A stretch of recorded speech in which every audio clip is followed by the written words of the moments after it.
열의 전달에 대해서 좀 알아보도록 할게요. 자, 필기도구 내려놓고 보세요. 열의 전달이라는 걸 하려면 먼저 어떤 용어 하나가 좀 필요해요. 매질이라는 단어가 조금 필요합니다. 이 매질이 뭐냐면 에너지를 전달시키는 매개체라는 말을 쓰는데 그냥 물질이라고 쓰시면 돼요. 에너지를 전달시키는 물질을 우리는 매질이라는 말을 쓰게 돼요. 나중에 이제 파동 에너지를 가게 되면 매질이 있어야만 에너지가 전달되는 게 있고 매질이 없어도 에너지가 전달되고 되는 게 있고 뭐 이러거든. 근데 일단 여기서 보게 되면 전도, 대류, 복사라는 말이 나와요. 자, 이건 뭐냐면 열이라는 에너지가 전달할 때 전도의 방식이 있고 대류의 방식이 있고 그다음에 복사라는 방식이 이렇게 있어요 라고 합니다. 자, 볼게요. 전도라는 말은 일단 얘네들은 어떻게 얘를 볼 거냐면 이 전도라는 건 매질이 있어요. 있는데 고정되어 있어요. 인 상태에서 에너지만 이동합니다.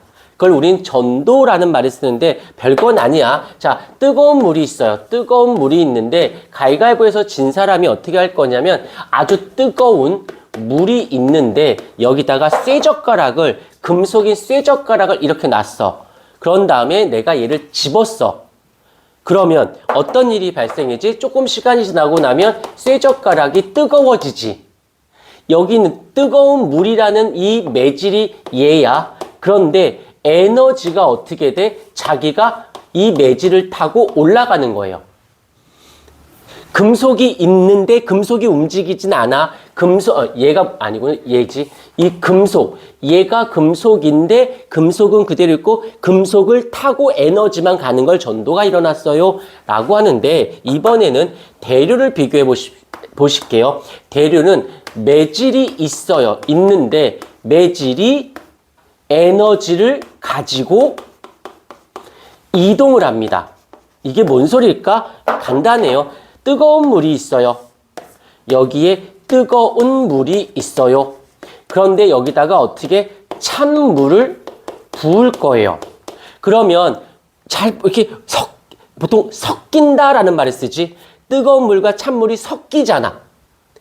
물이 뭐가 돼? 여기서는 매질이 물이에요. 매질이 물인데 뜨거운 에너지를 많이 갖고 있는 물, 에너지를 적게 갖고 있는 물이 섞이면서 물이라는 매질이 직접 움직이면서 에너지를 전달해주는 형태를 대류가 일어났어요. 라면서 우리 지구과학 시간에 대기 대순환이라는 걸 배웠을 거야. 그래서 뜨거운 공기가 어디로 가? 적도지방에 있던 뜨거운 공기가 극지방의 찬 공기 쪽으로 가서 데펴주고 찬 공기가 적도지방으로 내려와서 더 이상 뜨겁지 않게 공기가 움직여주잖아.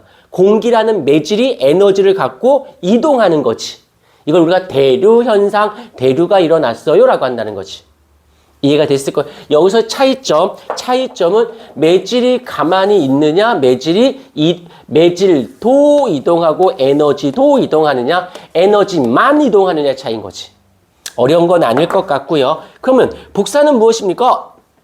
얘는 매질이 엄서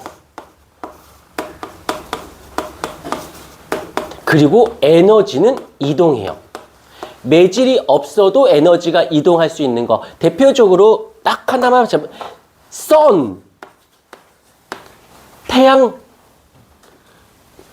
우주는 진공 상태잖아. 매질이 자체가 없어. 근데도 어떻게 에너지가 직접 올 수 있죠? 그러니까 매질 없이도 에너지가 직접 이동하는 걸 우리는 복사라는 말을 쓰게 되어집니다. 여기서 보시게 되면 이제 키워드를 좀 잡아주시면 되고, 전도라는 것은 에너지 전달인데 매질은 그대로 있고, 대류는 물질이 직접 순환하면서 열이 이동하는 현상 차이. 그다음 복사는 매질 없이도 열이라는 에너지가 이동할 수 있어요 라는 뜻입니다. 열 전달 과정의 에너지 보전. 전달 과정에서 에너지가 열로 전환이 됐어. 하지만 전체 값은 변한다, 변하지 않는다? 변하지 않는다 라는 거지. 전도의 경우 읽어보시면 되고, 그 다음에 여기서 보면 물질의 상태와 잡열, 이 정도는 너희들 충분히 기체, 액체, 고체로 갈수록 어떻게 하면 기체가 액체되고 고체가 돼? 열을 빼앗기면 되겠죠. 그 입자들이 열 에너지를 빼앗기면 액체가 됐다가 고체가 되고 에너지를 받으면 고체가 액체됐다가 기체가 되겠죠. 이런 거 뭐 그래서 융의 응고, 기화, 액화, 승화 뭐 이런 거는 상식 우리 알고 있죠? 이 정도까지 내가 너희를 무시하면 너희들 기분 나쁘니까 다 알고 있을 거라고 생각을 하고요. 그 다음에 또 내려가 보실까요? 여기서 지금 잡열이라는 말이 나오거든. 잡열.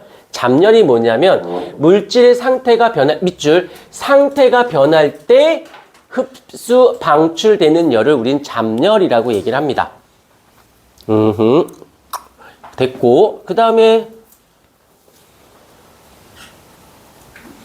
뭐지 그걸 내가 해야 되나? 얼음 0도씨 녹겠죠? 물이었어. 몇 도씨 여긴 몇 도씨가 돼야 돼? 100도씨가 되겠죠? 100도씨가 되면 수증기가 돼요. 이거 굳이 그다음에